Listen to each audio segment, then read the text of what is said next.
que teníamos. Vamos a, bueno, a mí me toca ahora presentar al predicador de esta noche. Le damos la bienvenida a nuestro hermano Luis, que él nos va a compartir la palabra del Señor en esta noche.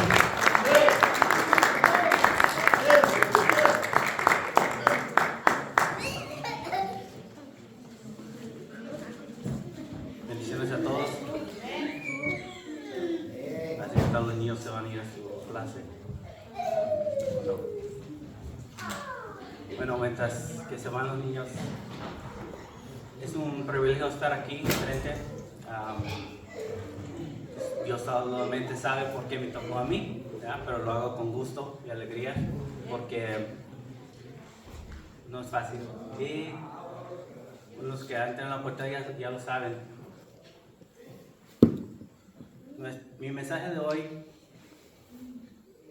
que tengo, la última canción de oración que cantaron era una canción que me llevó mi fe más y más en Dios durante cuando salió. Era una canción que salió, esto no era planeado, yo no sabía que iba a tocar esa canción, pero me llegó muchos sentimientos, muchos recuerdos cuando la escuché. Durante mi proceso que tuve, cuando ya me rendí completamente a Dios, dije, toma el control. Y durante ese proceso, cómo Él contestó. Y gracias a Él es la bendición de estar aquí adelante. Por esto lo hago con todo el corazón.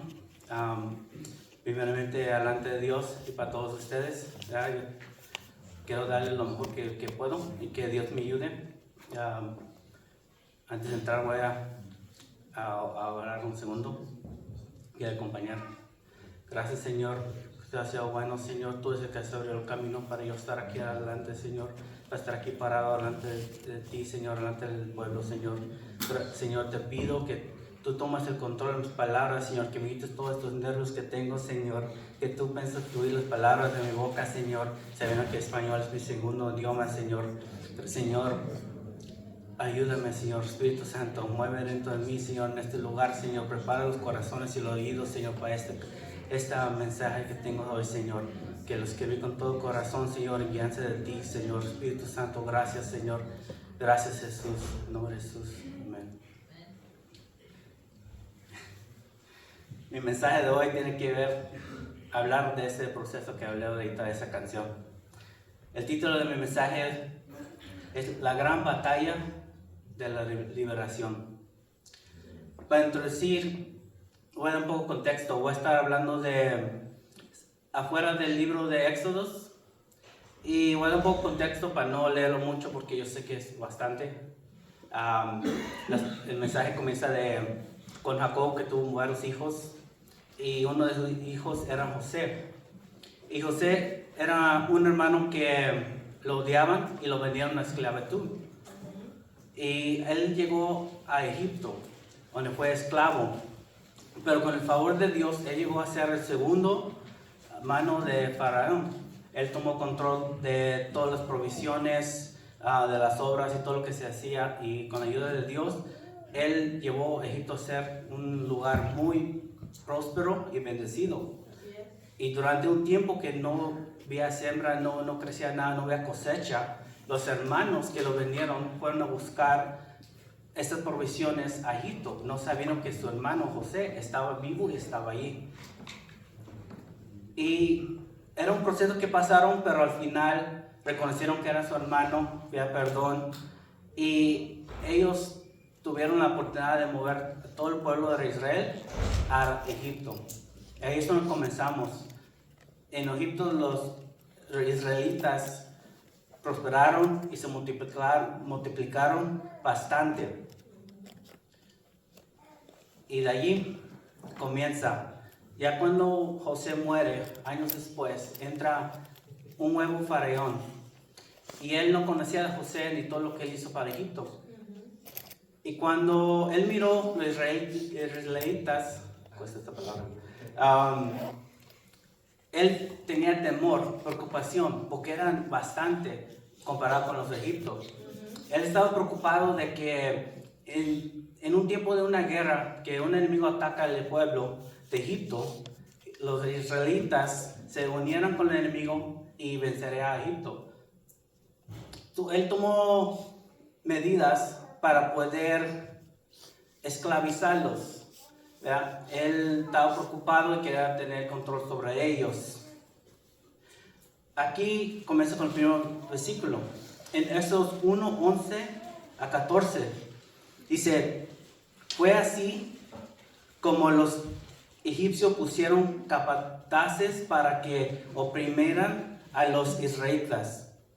Les impusieron trabajos forzados, tales como los de edificar para el faraón las ciudades de almacenaje, Pitón y Ramses. Pero cuando más los opriman, más se multiplicaban y se extendían. De modo que los egipcios llegaron a tener miedo. Por eso les imponían trabajos pesados y los trataban con crueldad. Les amargaban la vida, obligándolos a hacer mezcla, ladrillos y todas las labores del campo. En todos los trabajos de esclavos que los israelitas realizaban, los egipcios los trataban con crueldad. Él tomó una medida muy fuerte contra ellos. La Biblia no da exactamente números, pero próximamente así duraron 350 años. Y aquí miramos cuando Moisés nace. El faraón le puso un orden para que todos los niños que nacieron de Israel, del pueblo de Israel, fueron matados y hasta echados en el río, porque no quería que el pueblo expandaba más. Pero por el temor de las que entregaban los bebés, no hicieron caso, tenían más temor al Dios de Israel. Y Moisés fue uno de ellos que fue nacido y los unieron por 3 meses, pero ya no podían más. Y a Moisés lo pusieron en una canasta y lo soltaban en un río.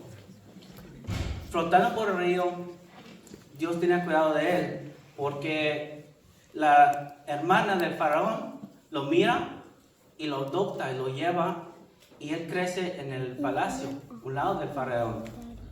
Él no sabía, creciendo él no sabía de dónde era. Él pensaba que era de Egipto.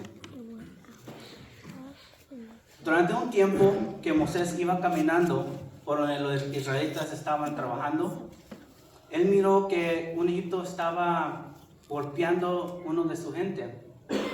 Él fue a su defensa de él, pero en ese intercambio, él terminó matando la persona de Egipto. Esto lo causó a él tener temor, porque él ya sabía la condena de hacer eso, y él huyó para otra ciudad para que no lo encontraban. En esta ciudad él pasó por unas cosas y él terminó casándose y teniendo un hijo. Y muchos años que pasaron durante ese tiempo que él estaba con su familia, el pueblo de Israel empezó a clamarle a Dios. En Éxodo 2, 23, 25 escuchamos este clamor. Mucho tiempo después murió el rey de Egipto. Los israelitas, sin embargo, seguían lamentando su condición de esclavos y clamaban pidiéndole ayuda. Sus gritos desesperados llegaron a los oídos de Dios, quien al oír sus quejidos se acordó del pacto que había hecho con Abraham, Isaac y Jacob. Fue así como Dios se fijó en los israelitas y los tomó en cuenta. Qué bueno es Dios que los escucha, aunque a veces pensamos que no. Al escuchar esto, Dios decide aparecer a Moisés. Moisés iba caminando por una montaña y miró una zarza encendido. y le llamó la atención porque no se estaba consumiendo. Cuando un fuego enciende algo, lo consume. Remándose, ahí es cuando Dios le habla a él. En Éxodos 3, 7 a 9, dice, pero el Señor siguió diciendo, ciertamente he visto la opresión que sufre mi pueblo de Egipto. Los he escuchado quejarse de sus capataces y conozco bien sus penurias. Así que descendido para liberarlos del poder de los egipcios y sacarlos de ese país, para llevarlos a una tierra buena y espaciosa, tierra donde abundan la leche y miel. Me refiero al país de los cananeos, hititas, amoreos, fereceos, heveos y jebuseos. Han llegado a mis oídos los gritos desesperados de los israelitas y he visto también cómo los oprimen los egipcios. Ahora, Dios le empieza a decirle a Moisés todo lo que va a hacer para liberar a su pueblo, porque esa es la promesa que él hizo. Moisés le explica todas las señas y las plagas que le va a dar, y también lo prepara diciéndole que le va a endurecer el corazón del faraón. Ya fue preparado Moisés, pero él tenía preocupación porque él no hablaba muy bien. En eso, Aarón fue elegido para hablar con Moisés. Y juntos regresaron para atrás al egipcio para confrontar el nuevo faraón que estaba en el tiempo. Ahora, aquí es donde una gran batalla en la tierra comienza. Si podemos dar una visualización de lo que está sucediendo, miramos a Moisés y a Aarón caminando, descendiendo, yendo a Egipto con Dios, el Dios de los israelitas, el Creador Todopoderoso, atrás de ellos. Ellos solamente iban caminando con un barro en la mano. Y cuando se confrontan al faraón al otro lado, está el faraón con todos sus soldados, todos sus esclavos, un palacio, tenía todo eso disponible. Y atrás de él había muchos dioses que ellos creían que eran dioses de esa tierra. Pero sabemos que esos eran dioses falsos. En esta confrontación que miramos, se intercambian las primeras palabras de esta batalla. En Éxodos 5, 1 a 9, dice, después de eso, Moisés y Aarón se presentaron ante el faraón y dijeron, así dice el Señor, Dios de Israel, deja ir a mi pueblo para que celebre en el desierto una fiesta en mi honor. ¿Y quién es el Señor?, respondió el faraón, para que yo le obedezco y deje ir a Israel. Ni conozco al Señor, ni voy a dejar que Israel se vaya. El Dios de los hebreos no ha salido al encuentro, contestaron. Así que debemos hacer un viaje de 3 días hasta el desierto para ofrecer sacrificio al Señor nuestro Dios. De lo contrario, podría castigarnos con plagas o matarnos a filo de espada. Moisés y Aarón, respondió el rey de Egipto, ¿por qué distraen al pueblo de sus quehaceres? Vuelven a sus obligaciones. Dense cuenta de que es mucho la gente de este país y ustedes no la dejan trabajar. Ese mismo día el faraón ordenó a los capataces y los jefes de cuadrillo, ya no le den paja a la gente para hacer ladrillos, que vayan ellos mismos a recogerlos, pero sigan exigiéndoles la misma cantidad de ladrillos que han estado haciendo. No les reduzcan la cuota, son unos holgazanes y por eso me ruegan. Déjanos ir a ofrecer sacrificio a nuestro Dios. Impónganles tareas más pesadas manténganlos ocupados, así no harán caso de mentiras. A veces así el enemigo los habla. Cuando nosotros queremos hacer algo bueno para Dios, entran las mentiras, el trabajo, la ocupación, acusaciones, hasta lo dicen nombres y todo, y les anima para caminar adelante. Así le pasó a Moisés, le fue mal después de la confrontación. Él ya sabía lo que Dios le prometió que iba a hacer, pero le costó a creer esas palabras, porque aquí miramos que él regresa para atrás y toda la gente piensa clamarle a Moisés que para esto viniste. Desde que tú hablaste, las cosas se pusieron más duras para ellos.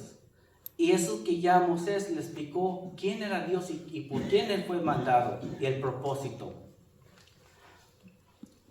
Aquí encontramos a Moisés que va y le reclama a Dios, que muchos de nosotros lo hemos hecho. Me ha pasado. Dice, ¿por qué? ¿Por qué me hiciste esto? ¿Por qué pasó esto?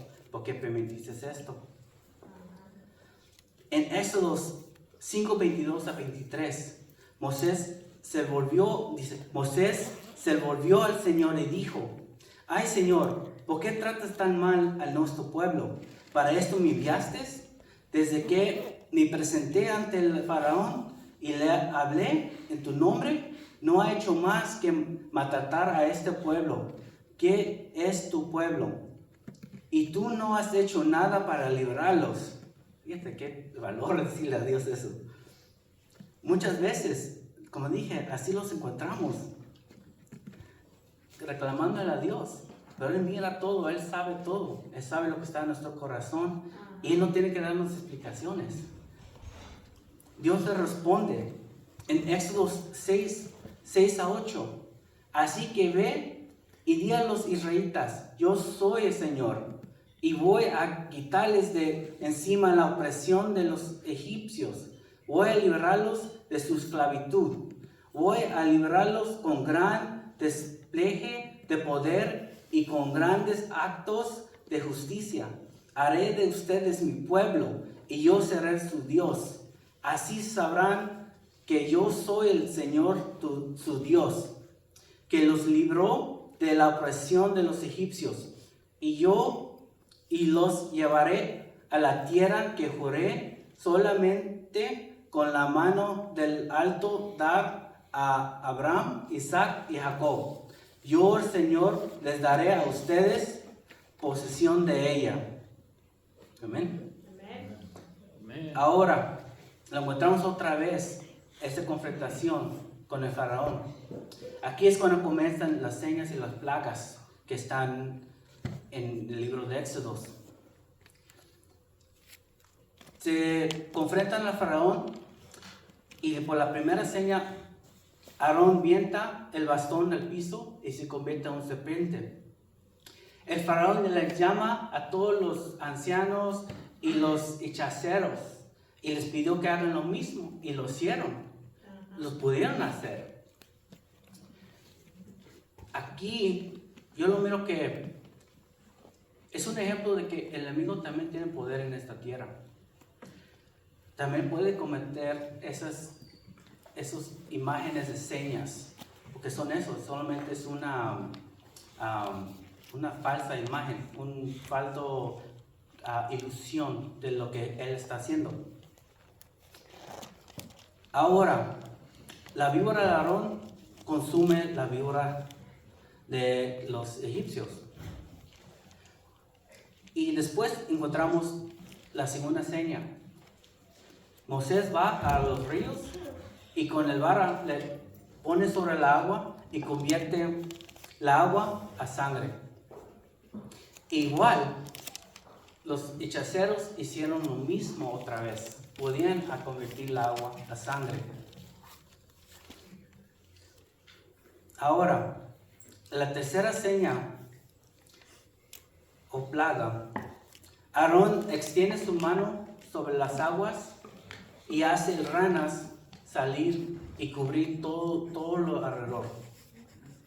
Igual los hechiceros de Egipto hicieron lo mismo. Pero algo interesante pasa aquí, porque no explica exactamente, pero la Biblia sí dice que el faraón buscó a Moisés y a Aarón para pedirle a su Dios y orar para que detienen las ranas y las mande para atrás. A mí me hace pensar, ¿por qué sus hechiceros no lo hicieron? ¿Por qué no les preguntó a sus hechiceros si él estaban demostrando que tienen ese poder? Por eso tenemos que tener cuidado. A veces pedimos cosas y tenemos que cuidar en qué forma lo pidamos, a quién, o dónde, o con qué. Porque el enemigo también te puede defraudar de lo que él puede hacer. Tú tal vez pides una sanidad, buscas un medio que no es correcto o tratas de acelerar el proceso que Dios tiene para ti y tú crees que Dios lo hizo, pero no era Dios. Ese es el trabajo del enemigo, para engañarnos con esas señas. Ahora, la siguiente plaga, Aarón toma su bastón y le pega al golpea la tierra y de la tierra se levanta el polvo.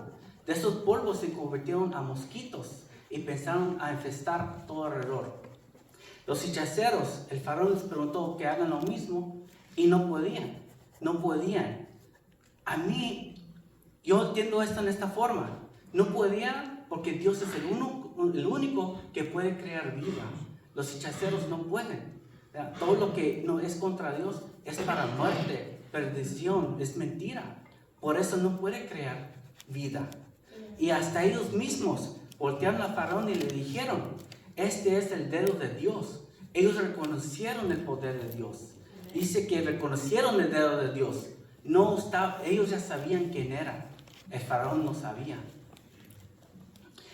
Y después de esto, lo piensa ver los restos de plagas. Cada uno piensa a distinguir la diferencia entre el pueblo de Israel y Egipto. Infesta, se mueren los animales, hay varias plagas y para ahorrar el tiempo, vean, puede como brincarlas. Pero lo más afecta el lugar de Egipto, pero el lugar de los israelitas no estaba. El faraón muchas veces se le endureció el corazón y no permitía salir, no permitía al pueblo salir. Pero él daba esas promesas para detener las plagas que estaban pasando. Él decía a Moisés, te dejamos ir, pero tus hijos no. O hazlo aquí en este pueblo. Y Moisés decía, no, Dios dijo que va a ser de esta manera y así tiene que ser. No permitir que durante este proceso que hay esos que palabras compromise, cuando no se cumple todo lo que fue prometido, pero tú aceptas aunque es mitad de la promesa.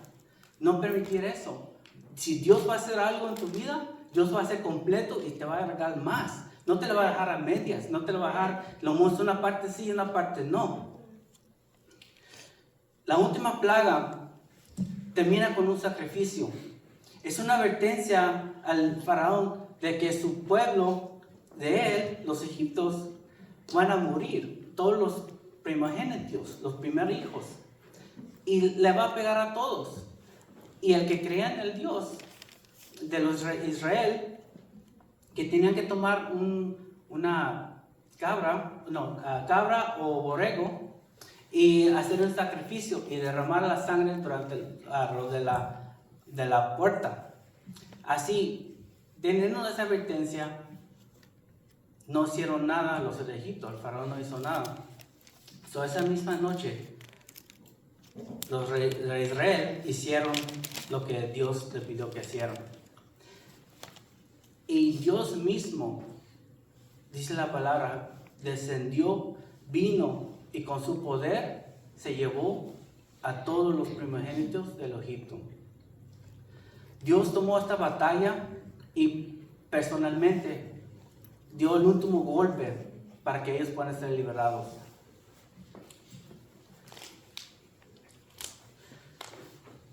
Había mucho grito, mucha tristeza y durante eso el pueblo se sale. Ellos tienen su liberación de Egipto, van a camino donde Dios les dijo que vayan. Pero algo interesante que la Biblia también dice, que Dios endureció el corazón del faraón, haciéndolo él correr a perseguirlos para no dejarlos ir. Y dice que hizo esto para su gloria de él, para que todo Egipto conoce su poder y sus fuerzas que él tiene.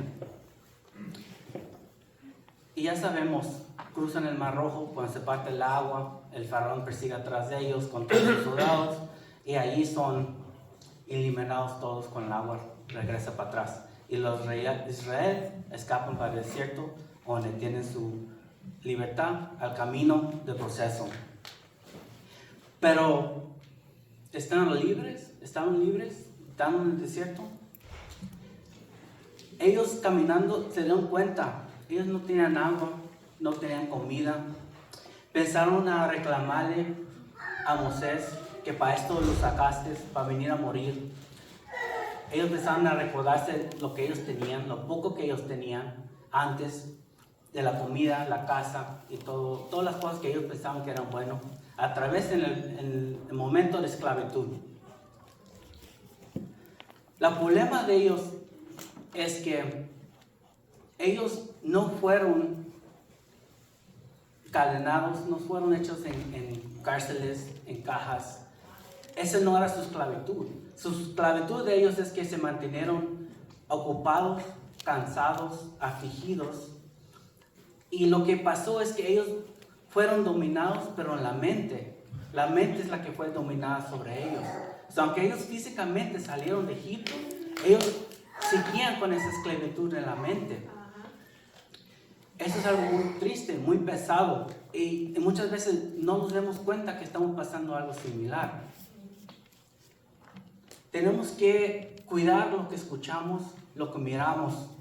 ¿Ya? Ahorita con todo lo que está pasando en este país, los cambios de leyes, tenemos que ser sabios, saber las cosas buenas y las cosas malas. De no permitir que los entre ese temor de salir, ese temor de adorar a Dios. Si miramos muchas veces en la Biblia que en el Nuevo Testamento, que estaban encadenados, adoraban a Dios y fueron libres. Dios estaba allí donde estaban ellos.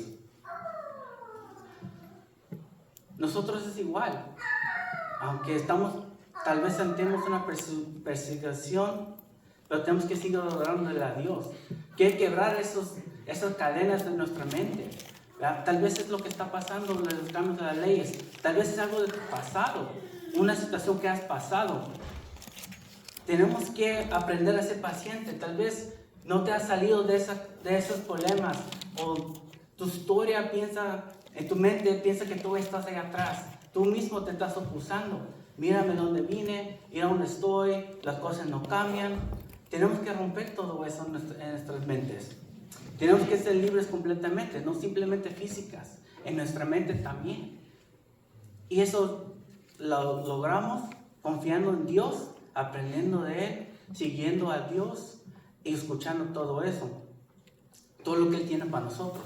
El pueblo de Israel vivió muchos años en el desierto porque desobedecieron, no eran pacientes. Dios les decía, vayan por un lado o esperan, ellos se iban por otro lado. Muchos murieron, muchos no lograron ver esa promesa de Dios. En el caso de Moisés, que fue usado directamente por Dios, Dios le hablaba a él y él le hablaba a Aarón.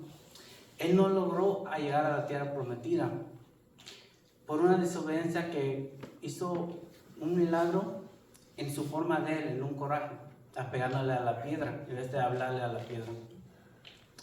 Él murió, y mientras que estaba en la montaña, dice la palabra que su vista estaba fuerte y él todavía era fuerte. Entonces él todavía tenía mucho más, a pesar que tenía 120 años, si me acuerdo correcto. Ellos duraron 40 años en ese desierto. Muchos de ellos no alcanzaron a ver esa tierra prometida. Pero durante ese proceso, un proceso de santificación. Era un proceso de confiar en Dios, aprender lo que Dios tiene para ellos. Tal vez unos no lograron ver la promesa, pero sus hijos sí. Y a veces así nos pasa a nosotros. Tal vez nosotros no llegamos a esa promesa que Dios tiene, pero la promesa lo ha hecho. Porque su Su esclavitud no era de solamente una generación, era de muchas generaciones. Y a veces la promesa y la bendición así es lo mismo. Es más pronto de esa esclavitud. Pero tal vez no le toca a ti, a mí, a nosotros. Pero a nuestros hijos sí. No sabemos cuándo se cumple. Dios igual. No tiene que dar esas explicaciones a nosotros. Simplemente tenemos que seguir confiando. Pero quiero llegar al Nuevo Testamento. Esta pelea que tenemos en este mundo con el bueno y el mal sigue sucediendo. Lo describe en el libro de Romanos 7, capítulo 7, verso 14 a 25. Sabemos en efecto que la ley es espiritual, pero yo soy meramente humano y estoy vendido como esclavo al pecado. No entiendo lo que me pasa, pues no hago lo que quiero, sino lo que aborrezco. Ahora bien, si hago lo que quiero, lo que no quiero, estoy de acuerdo en que la ley es buena. Pero en ese caso, ya no soy yo quien la lleva a cabo, sino el pecado que habita en mí. Yo sé que en mí, es decir, en mi carne, nada bueno habita. Aunque deseo hacer lo bueno, no soy capaz de hacerlo. De hecho, no hago el bien que quiero, sino el mal que no quiero. Si no hago lo que no quiero, yo no soy yo que lo hace, sino el pecado que habita en mí.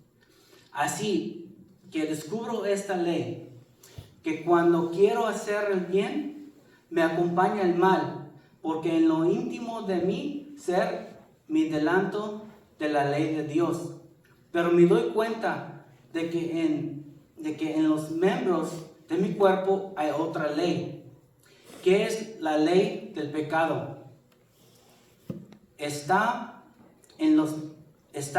la lucha contra que consideremos bueno y me tiene cautivo. Yo soy un pobre miserable. ¿Quién me librará de este cuerpo sujeto a la muerte? Gracias a Dios por medio de Jesucristo nuestro Señor. En conclusión, con la mente yo mismo me someto a la ley de Dios, pero mi carne está sujeto a la ley del pecado. Ahí nos deja la ley de Dios, a someter mi mente a la ley de Dios. Esta batalla siempre ha estado. Lo miramos desde el jardín de Edén, cuando fuimos creados. Ahí fueron engañados por la serpiente, por el enemigo. Y es como se introdució el pecado a este mundo. En Génesis lo habla de que Dios tomó nuestra forma de esta tierra, los formó, y Él sopló ese aliento de vida en nosotros, ese espíritu en nosotros, y por eso tenemos vida. Y yo lo miro en esta forma: si nuestro cuerpo, la carne, es esta tierra, y nuestro espíritu es de Dios, por eso está esta aflicción. Por eso batallamos siempre para hacer las cosas buenas, como Pablo dice en su carta a Romanos. Y cuando morimos, la carne regresa para atrás a la tierra, pero el espíritu regresa para atrás a Dios. Regresamos para atrás con nuestro Creador. Cuando pecaron Adán y Eva, ahí miramos un sacrificio. Su pena era tan fuerte que ellos se escondieron de Dios. Pero un animal fue sacrificado, y en esa forma ellos fueron cubiertos y perdonados, pero fueron sacados del jardín.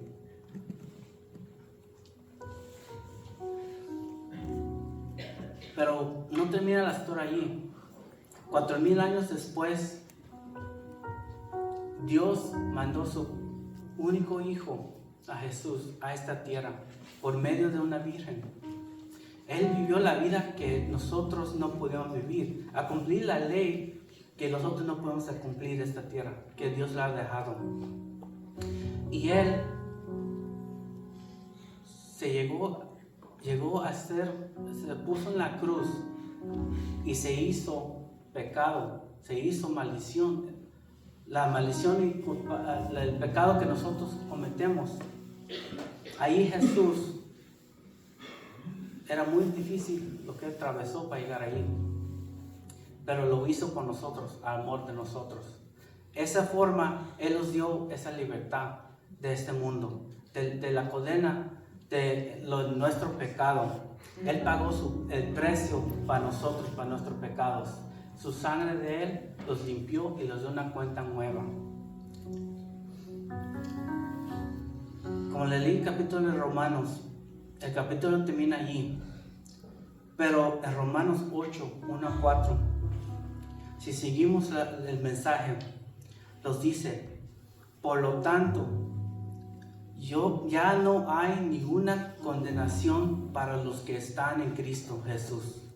Pues por medio de la ley del Espíritu de vida, te ha liberado de la ley del pecado y de la muerte. En efecto, la ley no pudo liberarnos porque la carne anuló su poder. Por eso Dios envió a su propio Hijo en una condición semejante a la de los pecadores, para que se ofreciera en sacrificio por el pecado. Así condenó Dios al pecado en la carne, a fin de que la justa demanda de la ley se cumplirá en nosotros, que no vivíamos según la carne, sino según el Espíritu. Jesús nos dio esa libertad que necesitamos, que nosotros no podemos alcanzar por otro medio, por nuestra inteligencia, por nuestras fuerzas, por nuestra sabiduría. No había otra forma, porque siempre quedamos cortos. Y para terminar este mensaje, voy a dejar que las palabras de Jesús lo terminan. En Juan 8:36 dice: así que si el Hijo los liberará, serán ustedes verdaderamente libres. Amén.